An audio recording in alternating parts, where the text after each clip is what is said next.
That is the unmistakable voice of rock royalty. John Waite has had an incredible career as a #1 platinum solo artist and the voice of million-selling bands, The Babies, Bad English. John, it's been an amazing journey for you.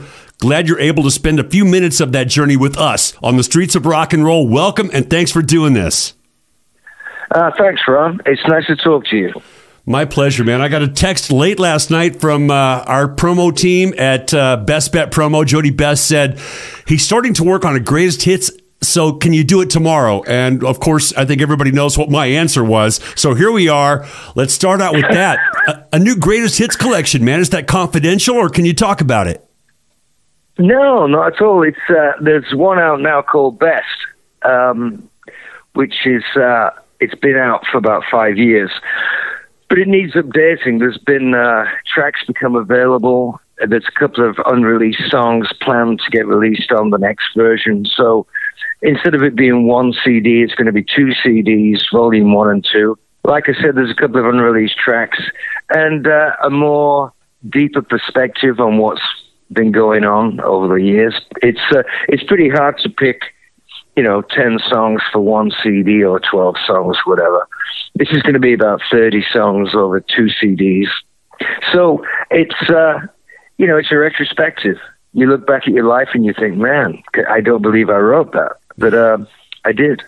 Some of the songs mean a great deal to a lot of people, and they should be on the greatest hits, So, I mean, having the greatest hits means it was kind of like top 50. It doesn't have to be #1 or top 40, And there's fan favorites. There's things that people shout out for that got overlooked. Yeah, and you want to put them all on one record. That's the whole point, really. I understand. You want to have all your kids under one roof, man. I get it. And that 2014 release, Best, features some great new versions of your classic hits, live tracks, and more. And then there's last year's Wooden Heart Acoustic Anthology, which I really love. Yeah. We confirmed this interview late last night. Oh, you're welcome. I immediately put on that Wooden Heart Acoustic Anthology last night, and I got all wrapped up in it, man. I would recommend that compilation to everyone. Crank it up at your next bonfire party, on a camping trip, out on the deck, out on the beach. It's like having John Waite sitting across the campfire from you, singing and playing his heart out. Wow. What a concept. Yeah, it's a very... do you know there's a point after Bad English where I just went right back to songwriting, and I was living in New York City, and the only guitar I could play without the neighbors knocking on the wall was, an acoustic. And it drew me back into that world.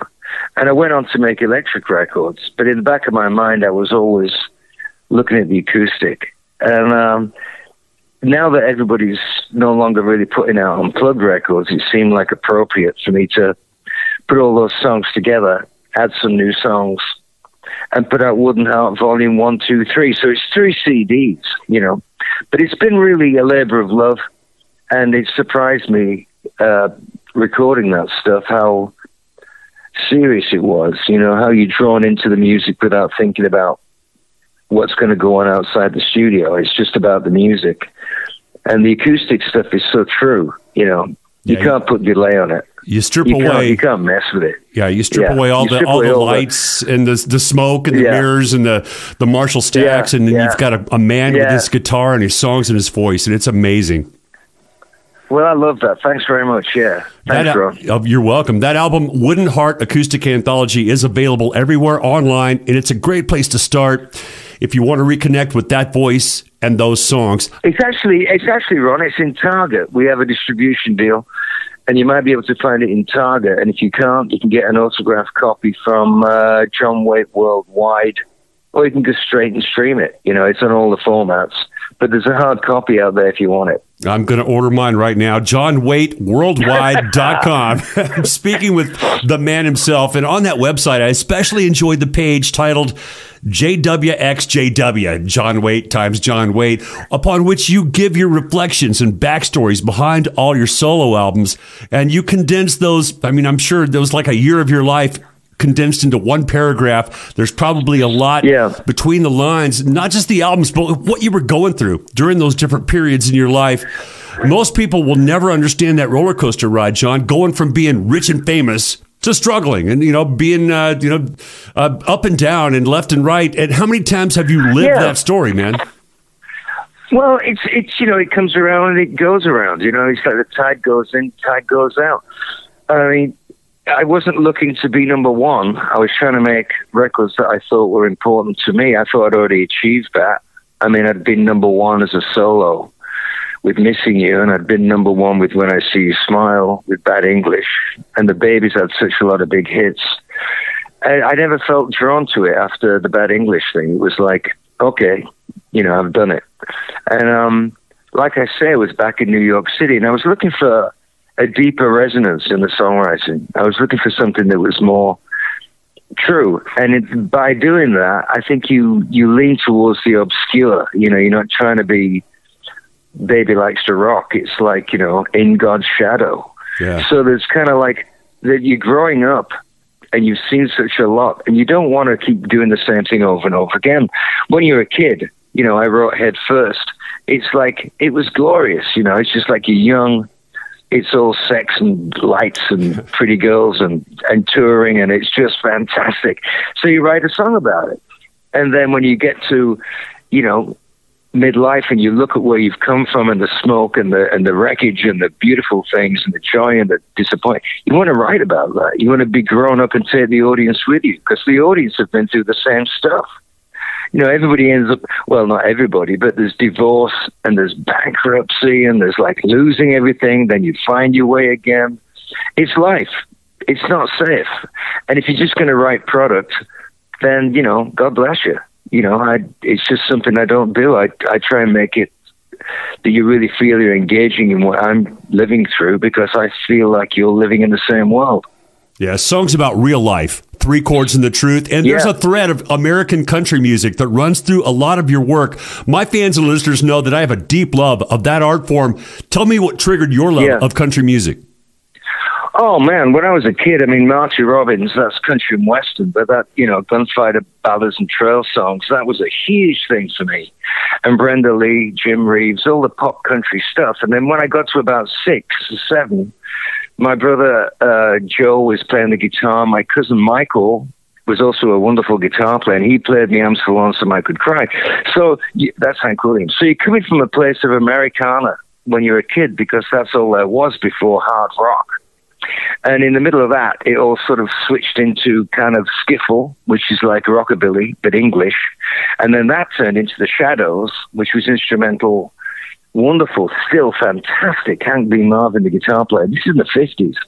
But it started to get like sexy. It started to get away from the family and fields and church and the life lived in the first person. It became more glamorous with the Shadows. And then out of the blue came the Beatles, and everything just went into overdrive. But you have to remember, in England, the working class people, like where I come from, they all really loved country music because they could relate to it. They had nothing. We had nothing. So when you're hearing songs about the truth and the hard road and religion and family and the law, trying to stay on the right side of the law and all that, it really spoke to the working classes. Maybe not so in Europe, the continent, but definitely, absolutely in Britain, because we had Scottish and Welsh and Irish roots. And that transformed into Americana in West Virginia. So it was all part of the passage, it's all part of the same unbroken string. Wow, well said. What a great quote. And I have an affinity for that art form as well. My father actually played with Hank Sr., and I grew up listening to all that stuff. No, really? Yeah, guitars in the house, and Hank on the stereo, Hank and Merle and Cash and Marty Robbins, all that stuff. And your love affair with Nashville, obviously a two-way street, because Nashville loves you as well. My all-time favorite country singer, Ronnie Dunn, covered Missing You with Brooks and Dunn. How cool was that to hear that song reborn for a whole new audience? Oh, it was really great. It was, the country thing, I've been going on to Nashville since after Bad English. And I was just living there and hanging around and just watching the Ryman. I just really was looking for the truth of America, I think. You spend so much time on the road and it's all, like you say, smoke and mirrors, and you're drawn back to your roots. And the roots there, especially at that time, 20 years ago, was so profound, you know. Yeah. There was Rodney Crowell. Rodney Crowell is like, he should be on Mount Rushmore. I mean, he made a record called Natchez Trace. Mm-hmm. And I remember going into Tower Records the day it came out, waiting for it to open so I could buy Natchez Trace. But it's a beautiful record. But, you know, I can't feign to be country. I'm not. But I love country, you know, but I can relate to country, but I wouldn't ever consider myself, I'm as country as the Rolling Stones. You know, you grow up with it, and it's a really big influence, but you can't say you're country. Yeah, and there's a lot of common ground there. Songs about real life, love, heartbreak, you know, all the topics that you mentioned, and the song with 9 Lives, Missing You, got yet another treatment when you released it as a duet with Alison Krauss. Great version, man. Alison, she's known for that soft, breathy voice, and you got the big, strong rock tone, man. Did you have to lay back a little bit on that session to lessen the contrast? Yeah, I did. I met Alison. It was a big deal for me. I've always been a fan, and she's beautiful. And you know, it was like, wow, you know, okay, I'm going to work with Alison. So we cut it in the afternoon. We met and shook hands, and it was all shy and kind of sweet. Yeah. And we cut it, and I went home, and I thought, this isn't right. You know, I'm singing it like I'm on stage somewhere to 10,000 people. And she's singing it like it's in the kitchen, you know, like a very intimate conversation. So I rang her up and said, can we do it again? You know, I think I've missed it. It's me. And if I do my part, we're going to have to do it together so we understand the energy, you know. And she came back the next day, no problem. We sang it. And almost within 20 minutes, it was done. And it was just, I mean, it just blew me out of the water. But that's the thing about, like, not having the ego, like, you know, look at me, I'm a singer. It was like, what does the song mean? And if you do it as a duet, it's a heartbreaking song.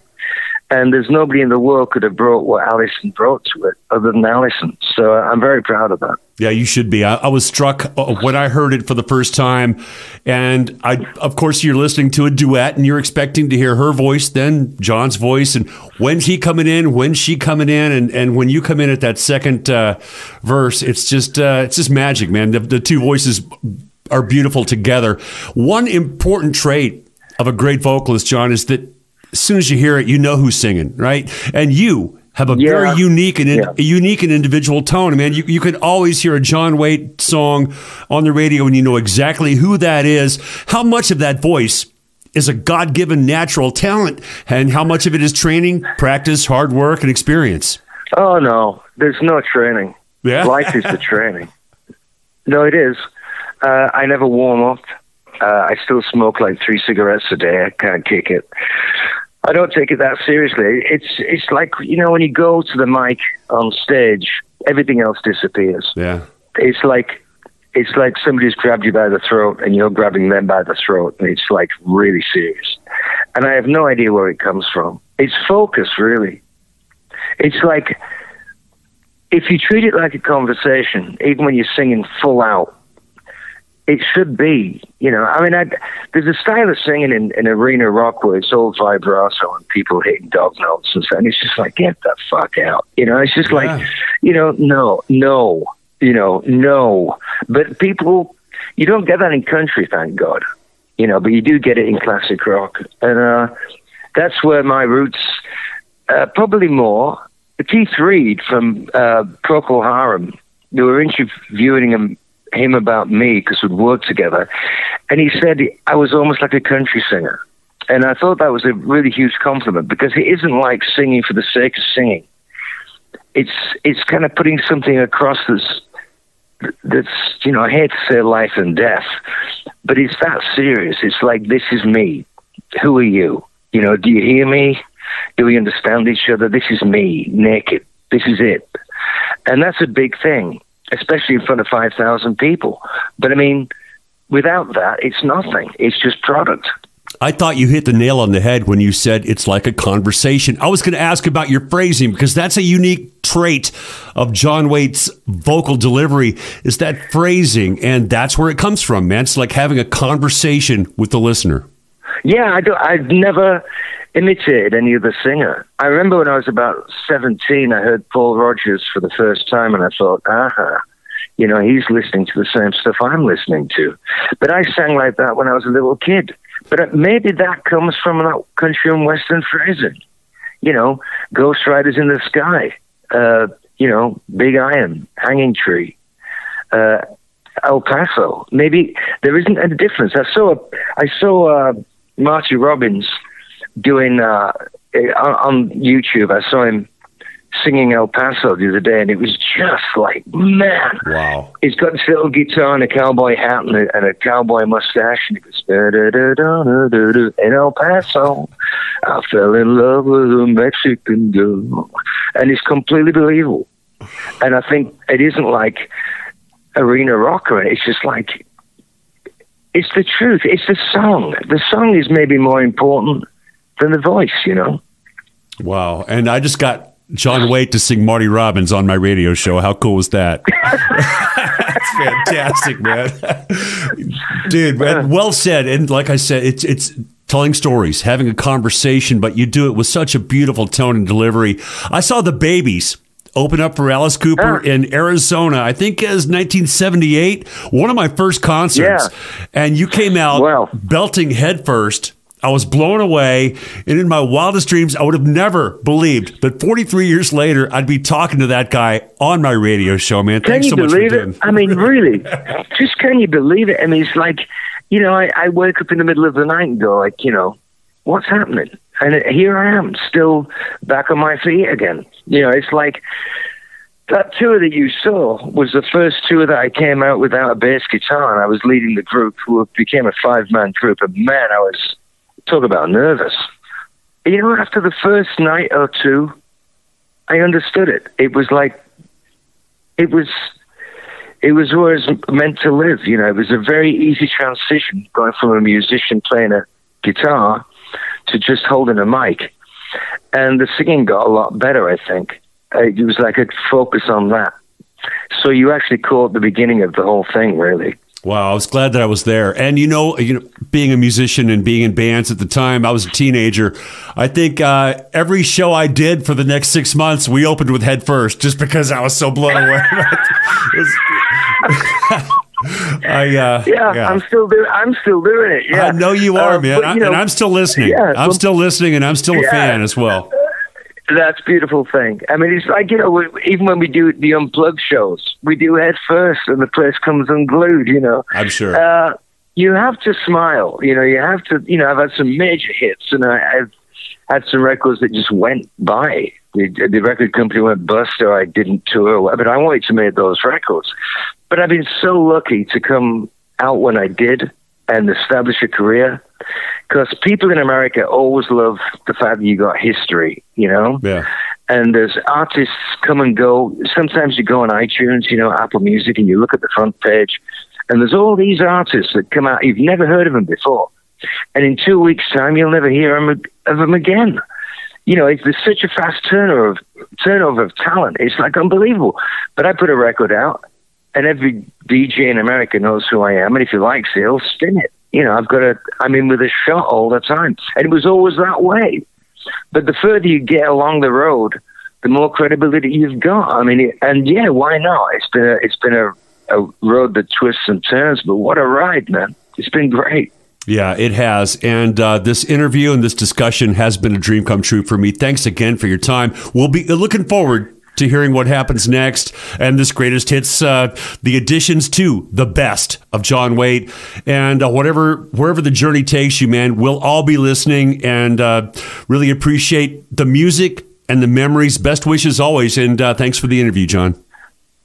Oh man, it's been an absolute pleasure, Ron. I enjoyed the country stuff very much. It was nice to talk to you. Take care and be well, and